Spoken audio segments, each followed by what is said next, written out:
Coco De Paimpol are a type of haricot bean that are used fresh or semi-dried, what the Americans would call a shelling bean. The beans have an unusually thin skin and a very creamy flesh that grower Philippe here describes as like a ganache. Apparently, in 1928, a returning sailor brought the first beans from Argentina to his home in Paimpol, Brittany.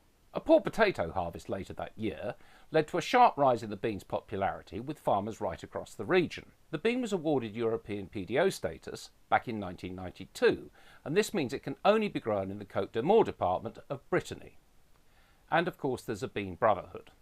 It's France. There's always a brotherhood.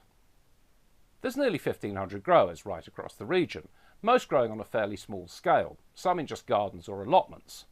Philippe's field here is actually one of the largest. The harvest runs from August to November, and all the beans are harvested by hand.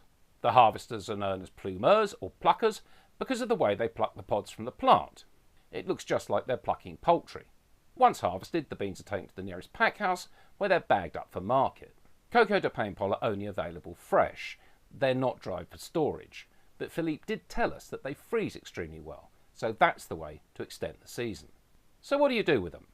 Well, simmer gently for about half an hour with your flavourings of choice, and they're ready to go.